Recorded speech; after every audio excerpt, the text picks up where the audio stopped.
আসসালামু আলাইকুম। তারাবির সালাতে কোরআনের বার্তা সিরিজের তৃতীয় এপিসোডে আপনাদের সবাইকে স্বাগতম।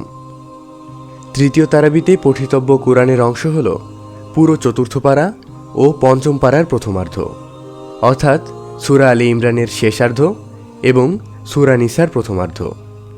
সূরাতুন নিসা অর্থ নারীদের সূরা। এই সূরার শুরুতে নারী পুরুষের সৃষ্টি রহস্য আলোকপাত করা হলেও পুরো সূরা জুড়ে নারী অধিকার, নারী সংশ্লিষ্ট বিভিন্ন বিধান, সম্পদ বন্টন নীতিমালা এবং পরিবার, সমাজ ও রাষ্ট্রের বিভিন্ন গুরুত্বপূর্ণ আহকাম উঠে এসেছে। ঘটনাবলী: বদর ইসলামের ইতিহাসের প্রথম ঐতিহাসিক বড় যুদ্ধ। এই যুদ্ধে কাফিরদের তুলনায় মুসলমানরা সংখ্যায় ও সরঞ্জামে পিছিয়ে ছিল। আল্লাহ ফেরেশতা পাঠিয়ে অলৌকিকভাবে মুসলমানদের সাহায্য করেন। উহুদ যুদ্ধে মুসলমানরা প্রথম দিকে সাফল্য পেলেও রাসূল সাল্লাল্লাহু আলাইহি সাল্লামের একটি নির্দেশ থেকে সরে যাওয়ার কারণে বিপর্যয়ের শিকার হন। এতে স্বয়ং নবীজি সহ অনেকে আহত হন এবং ৭০ জন সাহাবী শাহাদাত বরণ করেন। এর প্রেক্ষিতে আল্লাহ মুসলমানদের বেশ কিছু উপদেশ ও সান্ত্বনা দিয়ে বলেছেন, রব্বানা গফির লানা যুনুবানা ওয়া ইসরাফানা ফি আমরিনা ওয়া সাব্বিত আকদামানা ওয়ানসুরনা আলাল কওমিল কাফিরিন। অর্থ: তোমরা হীনমন্য হবে না, চিন্তিত হবে না। প্রকৃত মুমিন হলে তোমরাই চূড়ান্তভাবে বিজয়ী হবে। আর মহান আল্লাহ জয় পরাজয়ের পালাবদল ঘটান। এই যুদ্ধে রাসূল সাল্লাল্লাহু আলাইহি সাল্লামের নিহত হওয়ার গুজব ছড়িয়ে পড়ে। আল্লাহ এই প্রসঙ্গে আলোকপাত করে বলেন, রাসূল সাল্লাল্লাহু আলাইহি সাল্লামের মৃত্যু সংবাদ গুজব হলেও অন্যান্য নবীদের মতো তিনিও একদিন দুনিয়া থেকে বিদায় নেবেন। পৃথিবীর প্রথম ঘর, যেটি মানুষের ইবাদতের জন্য তৈরি করা হয়েছে, সেটি হলো মক্কার কাবা ঘর। সেই ঘরকে মহান আল্লাহ বরকতময় ও মানবজাতির জন্য পথ প্রদর্শনের মাধ্যম বলেছেন। ঈমান ও আকীদা: শিরককারী তাওবা ছাড়া মারা গেলে সে অপরাধ আল্লাহ কখনো ক্ষমা করবেন না। এছাড়া অন্য অপরাধ তিনি যাকে ইচ্ছা ক্ষমা করবেন। অবশ্য বান্দার হকও তিনি ক্ষমা করবেন না। বিবাদে অকুণ্ঠ চিত্তে রাসূল সাল্লাল্লাহু আলাইহি সাল্লামকে বিচারক না মানলে ঈমানদার হওয়া যাবে না। মৃত্যুর পূর্বে যখন ফেরেশতা জান কবজ করার জন্য সামনে চলে আসেন, তখন তাওবা করলে সেই তাওবা আল্লাহর কাছে গ্রহণযোগ্য হবে না। আদেশ: আল্লাহর রাস্তায় প্রিয় বস্তু ব্যয় করা, একনিষ্ঠভাবে ইব্রাহিম আলাইহিস সালামের ধর্মের অনুসরণ করা, আল্লাহকে যথাযথ ভয় করা, সবাই মিলে ঐক্যবদ্ধভাবে আল্লাহর রজ্জুকে আঁকড়ে ধরা, আল্লাহ ও তার রসুলের আনুগত্য করা, আল্লাহর পক্ষ হতে ক্ষমা ও জান্নাত লাভের প্রতিযোগিতায় অবতীর্ণ হওয়া, ক্ষমা করা, অন্যের মাগফিরাত কামনা করা, কাজের আগে পরামর্শ করা, আল্লাহর উপর ভরসা করা, আল্লাহ ও তার রাসূলদের প্রতি ঈমান আনা, সৎ কাজের আদেশ ও অসৎ কাজ থেকে নিষেধ করা, আল্লাহর নিয়ামত স্মরণ করা, ধৈর্য ধারণ করা, যুদ্ধে অবিচল থাকা ও সীমান্ত পাহারা দেয়া, এতিমদেরকে তাদের সম্পদ বুঝিয়ে দেয়া, আল্লাহর ইবাদত করা, পিতামাতা, নিকটাত্মীয়, এতিম মিসকিন, প্রতিবেশী ও পথচারীর সাথে সদ্ব্যবহার করা, আমানতসমূহ প্রাপকের কাছে পৌঁছে দেয়া এবং ন্যায় বিচার করা, আল্লাহ, রাসূল সাল্লাল্লাহু আলাইহি সাল্লাম ও সিদ্ধান্তের মালিকদের আনুগত্য করা,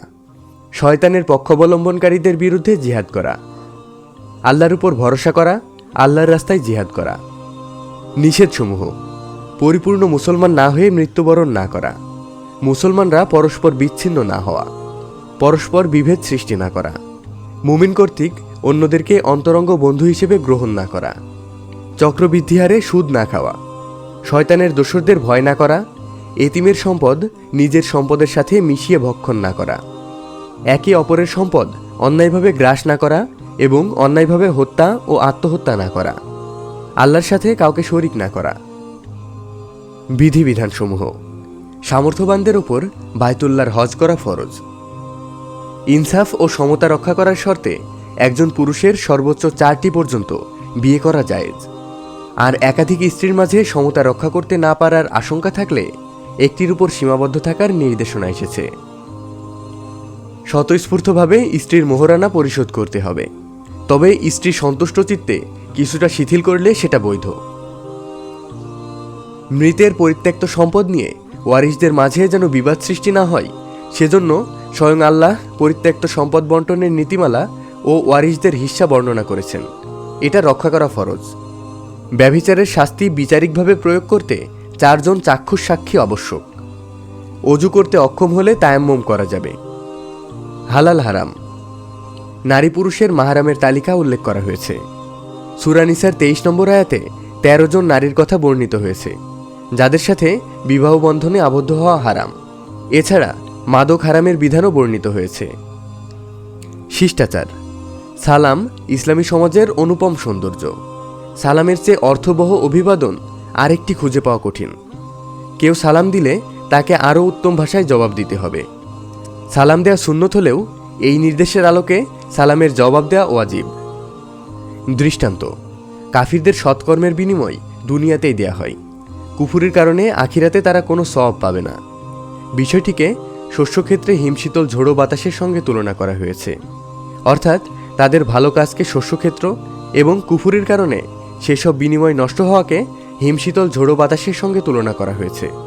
এক্ষেত্রে আল্লাহ তাদের প্রতি জুলুম করছেন বলার সুযোগ নেই, কারণ কুফুরির মাধ্যমে তারা নিজেরাই নিজেদের কর্মফল নষ্ট করেছে। মুত্তাকিদের বৈশিষ্ট্য এবং বুদ্ধিমানের পরিচয়। মহান আল্লাহ জান্নাত প্রস্তুত করেছেন মুত্তাকিদের জন্য। সমগ্র কুরআন জুড়ে মুত্তাকিদের বিভিন্ন বৈশিষ্ট্য বর্ণিত হয়েছে। সূরা নিসার 2টি আয়াতে মুত্তাকিদের 4টি বৈশিষ্ট্য উঠে এসেছে। 1. তারা সচ্ছল অসচ্ছল সকল অবস্থায় আল্লাহর রাস্তায় ব্যয় করে। 2. তারা ক্রোধ সংবরণ করে। 3. তারা মানুষকে ক্ষমা করে। 4. তারা কখনো অশ্লীল কাজ বা নিজের প্রতি জুলুম করে ফেললে আল্লাহকে স্মরণ করে এবং পাপের জন্য ক্ষমা প্রার্থনা করে। নভমণ্ডল ও ভূমণ্ডলের সৃষ্টি এবং দিনরাতের পালাবদলে বুদ্ধিমানের জন্য রয়েছে আল্লাহর কুদরতের নিদর্শন। যারা সর্বদা আল্লাহকে স্মরণ করে এবং সৃষ্টির নিগূঢ় তত্ত্ব ও রহস্য উদ্ঘাটন করতে পারে। মৃত্যু, জান্নাত জাহান্নাম ও প্রকৃত সফলকাম। মৃত্যু অনিবার্য বাস্তবতা। মানুষ যেখানেই থাক না কেন অবশ্যই মৃত্যু তাদের নাগাল পাবে, যদিও তারা সুরক্ষিত দুর্গের ভেতর থাকে। তিনি আরও বলেন, সকল প্রাণীকেই মৃত্যুর স্বাদ আস্বাদন করতে হবে এবং কিয়ামতের দিন সবার প্রাপ্য কর্মফল বুঝিয়ে দেয়া হবে। সেদিন যে জাহান্নাম থেকে মুক্তি পেয়ে জান্নাতে প্রবেশের সুযোগ পাবে, সেই হলো প্রকৃত সফলকাম। একই কথা কুরআনের বিভিন্ন স্থানে উল্লেখ হয়েছে। মুত্তাকিদের জন্য জান্নাত ও কাফিরদের জন্য জাহান্নাম প্রস্তুত করা হয়েছে। রাসূল সাল্লাল্লাহু আলাইহি সাল্লামের মৌলিক কাজ। নবীজি সাল্লাল্লাহু আলাইহি সাল্লাম ছিলেন আমাদের জন্য আল্লাহর অনুগ্রহ। তার মৌলিক কাজ 3টি। তিনি মানুষের মাঝে আল্লাহর আয়াত পাঠ করে শোনাতেন, তাদেরকে পরিশুদ্ধ করতেন এবং কিতাব ও হিকমাহ শিক্ষা দিতেন। দাম্পত্য কলহ নিরসনের পদ্ধতি। দাম্পত্য কলহ নিরসনের ধারাবাহিক 4টি ধাপ রয়েছে। স্ত্রী অবাধ্য হলে তাকে প্রথমে উপদেশের মাধ্যমে সংশোধনের চেষ্টা করতে হবে। এতে কাজ না হলে অভিমান করে বিছানা পৃথক করবে। তাতেও কাজ না হলে শরিয়াসম্মতভাবে শাসন করতে হবে। এতেও সংশোধন না হলে এবং কলহ সৃষ্টি ও বিচ্ছেদের আশঙ্কা হলে উভয় পক্ষের একজন করে সালিশ নিযুক্ত করে মীমাংসার চেষ্টা করতে হবে। আজকের শিক্ষা। আল্লাহ তাআলা প্রিয় বস্তু দান করাকে পূর্ণ ও পরিপূর্ণ কল্যাণ লাভের মাধ্যম হিসেবে আখ্যায়িত করেছেন। এ বিষয়ক আয়াত নাজিল হওয়ার পর বহু সাহাবী নিজের প্রিয় বস্তু দান করেছেন। এখান থেকে আমরা আল্লাহর রাহে প্রিয় বস্তু দান করার শিক্ষা নিতে পারি। নিজের কষ্টকে অন্যের সুখের সাথে তুলনা করলে মানুষ কখনো সুখী হয় না। উহুদ যুদ্ধের প্রসঙ্গে মহান আল্লাহ নিজেদের কষ্টের সময় অন্যের কষ্টের দিকে তাকানোর শিক্ষা দিয়েছেন, তাতে ধৈর্য ধারণ করা সহজ হয়। আল্লাহ তাআলার নিকট প্রকৃত সফলকাম ওই ব্যক্তি যে জাহান্নাম থেকে মুক্তি পেল এবং জান্নাতে প্রবেশ করল। আর জান্নাতের বিপরীতে পার্থিব জীবন তো কেবল ধোঁকা। পৃথিবীতে কাফের ও পাপিষ্ঠদের স্বাচ্ছন্দ্য দেখে ধোঁকাগ্রস্ত হওয়া যাবে না, কারণ এসব ক্ষণিকের স্বাচ্ছন্দ্য। পরকালে তাদের জন্য জাহান্নাম অপেক্ষা করছে। পক্ষান্তরে মুত্তাকিদের জন্য রয়েছে শান্তির নিকেতন জান্নাত। একইভাবে অন্য আয়াতে রাসূল সাল্লাল্লাহু আলাইহি সাল্লামকে সান্ত্বনা দিয়ে বলা হয়েছে, আপনাকে মক্কার মুশরিকরা অস্বীকার করে, তাতে দুঃখ পাওয়ার কিছু নেই। একইভাবে পূর্বে বিভিন্ন নবী রাসূলকেও অস্বীকার করা হয়েছে। এ থেকে বোঝা যায় নিজের কষ্টকে অন্যের সুখের সাথে তুলনা না করে অন্যের দুঃখের সাথে তুলনা করা বুদ্ধিমানের কাজ। কুরআন আল্লাহ ছাড়া অন্য কারো রচিত গ্রন্থ হলে তাতে বহু বৈপরীত্য ও অসঙ্গতি পাওয়া যেত। আল্লাহ তাআলা ভালো কাজের সুপারিশ করার প্রশংসা করেছেন। এখান থেকে আমরা মানুষের কল্যাণে সুপারিশ করার অনুপ্রেরণা গ্রহণ করতে পারি। আজকের দোয়া।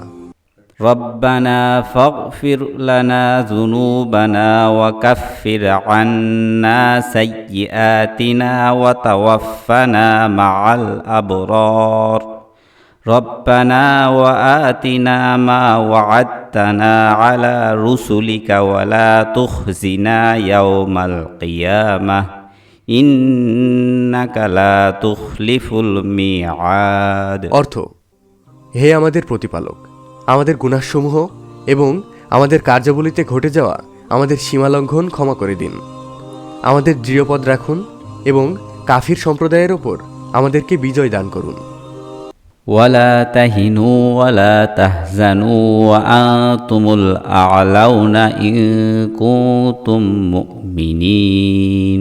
অর্থ, হে আমাদের প্রতিপালক, আমাদের গুনাহসমূহ ক্ষমা করে দিন, আমাদের মন্দ কাজগুলো মিটিয়ে দিন এবং আমাদের পুণ্যবানদের মধ্যে শামিল করে নিজের কাছে তুলে নিন। হে আমাদের প্রতিপালক, আমাদেরকে সেই সব কিছুই দান করুন যার প্রতিশ্রুতি আপনি নিজ রসুলগণের মাধ্যমে আমাদেরকে দিয়েছেন। আমাদেরকে কিয়ামতের দিন লাঞ্ছিত করবেন না, নিশ্চয়ই আপনি প্রতিশ্রুতির বিপরীত করবেন না। তারাবির সালাতেই কোরআনের বার্তার আজ শুনলেন তৃতীয় পর্ব। আগামী পর্বে আপনারা শুনবেন চতুর্থ তারাবির সূরাসমূহের বিষয়াবলী সম্পর্কে। প্রতিটি তারাবির পূর্বে প্রাসঙ্গিক পর্ব শুনে তা হৃদয়ঙ্গম করুন। তারাবির সালাতে কোরআনের বার্তা নিজে শুনুন এবং অন্য মুসলিম ভাইদের কাছে শেয়ার করুন।